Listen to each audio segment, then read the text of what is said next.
นมกองขม้ខ្ញុំជឿថាអ្នកណាក៏ស្គាល់អ្នកណាក៏ធ្លាប់បានញ៉ាំដែរជាពិសេសកាលនៅក្មេងៗដូចជាខ្ញុំកាលនៅក្មេងៗនៅតូចៗខ្ញុំចូលចិត្តទិញនំកងហូបហើយនឹងបើយាយធ្វើអីនិយាយពីថាកាន់ហូបម្ដង2ម្ដង3ហើយថ្ងៃហ្នឹងដែរមកបញ្ចេញធ្វើដៃជាលើកទី2ឲ្យបងប្អូននិយាយពីថាតាំងពីចេះធ្វើមកមានអារម្មណ៍ថាវាស្រួលធ្វើទៅចេះតែចង់ឲ្យធ្វើឲ្យកូនហូបធ្វើហូបខ្លួនឯងអញ្ចឹងណាហើយថ្ងៃហ្នឹងផងដែរខ្ញុំមកលាយម្សៅជាមួយទឹកដោះគោស្រស់បងប្អូនដើម្បីបានលុញជានំកងហ្នឹងមុនដំបូងខ្ញុំលាយម្សៅអត់បានបង្ហាញវីដេអូប៉ុន្តែខ្ញុំបញ្ជាក់ក្នុងវីដេអូនេះបងប្អូនចាំស្ដាប់ប៉ុន្តែស្គប់មួយទៅ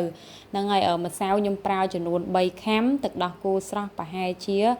150មីលីលីត្រអំបិលមួយកន្លះស្លាបព្រាបាយហើយនិងស្ករស1ស្លាបព្រាបាយអញ្ចឹងណាអូសុំទោសបងប្អូនអំបិលខ្ញុំប្រើ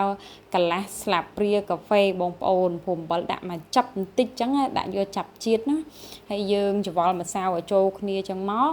បានយើងយកមកលុញហើយយកមកលុញហ្នឹងខ្ញុំប្រើគម្របទឹកសុទ្ធដើម្បីចោះរុនយើងលុញដូចនំក្រូចអញ្ចឹងបងប្អូនឲ្យតែប៉ែតមូលអញ្ចឹងមកហើយយ៉ាំយកស្អីគេ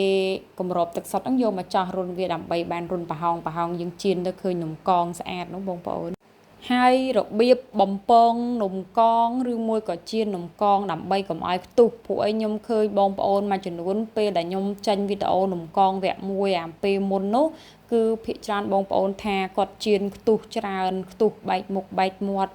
ជៀនខ្ទុះអញ្ចឹងពិបាកជៀនអញ្ចឹងហ្នឹងហើយបងប្អូនខ្ញុំមកប្រាប់ពីវិធីដែលខ្ញុំជៀនអត់ខ្ទុះគឺបងប្អូនជៀនអាសាប្រែហើយពេលលាយម្សៅកុំប្រើទឹកហើយម្សៅយើងដាក់អង្ករត្នោតឲ្យសុទ្ធណាបងប្អូនដាក់អង្ករត្នោតសុទ្ធហើយជាមួយទឹកដោះគោស្រស់គឺជាណាត់ខ្ទុះប៉ុន្តែបច្ចៈតតែអាសាប្រែបងប្អូន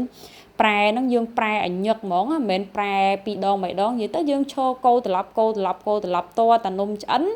ហ្នឹងហើយចាំយកមកប្រឡាក់ស្ករហ្នឹងហើយបងប្អូនហើយជៀនមិនបាច់លោបទេជៀនម្ដង4ម្ដង5ដូចខ្ញុំបង្ហាញមុននឹងតិចមកយើងជៀនម្ដង4ម្ដង5អញ្ចឹងមកយើងស្រួលប្រែវាអត់ឆ្អៀតគ្នាអត់ស្អិតជាប់គ្នាអញ្ចឹងណាហើយចំពោះស្ករនេះបងប្អូនធ្វើ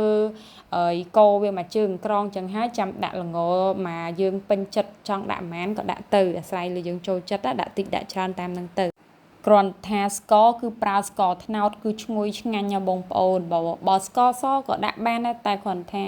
ក្បួនខ្មែរយើងពីដើមគឺចាស់គាត់ប្រើស្ករត្នោតអញ្ចឹងណាបងប្អូនស្ករត្នោតវាពណ៌ស្អាតស្រាប់ឈ្ងុយហើយល្អសម្រាប់សុខភាពទៀតហើយសំខាន់រសជាតិគឺឆ្ងាញ់ណាស់ស្ករត្នោតប្រឡាក់ជាមួយនំកងយើងណាឥ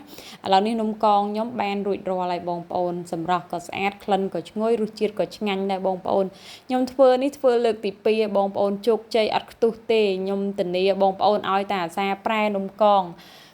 កាលណាយើងអត់សូវប្រែគឺវាខ្ទុះហើយបងប្អូនអញ្ចឹងយើងកូរត្រឡប់បំពងវាតតែស្រួយតតែក្រហមបានអត់ខ្ទុះបច្ចៈហើយបច្ចៈទៀតបងប្អូនបើធ្វើនំកងហូបអាសាប្រែឲ្យប្រើទឹកដោះគោស្រស់ច្របាច់ជាមួយម្សៅដើម្បីលុញធ្វើជានំកងណាធានាថាអត់ខ្ទុះទេបងប្អូនព្រោះខ្ញុំធ្វើ2ដងហើយអត់ខ្ទុះទេហើយឆ្ងាញ់ទៀតបងប្អូនហើយនំមិនស្រួយពេកមិនរឹងពេកគឺមិនទន់ពេកគឺមកល្មមឆ្ងាញ់ណាបងប្អូន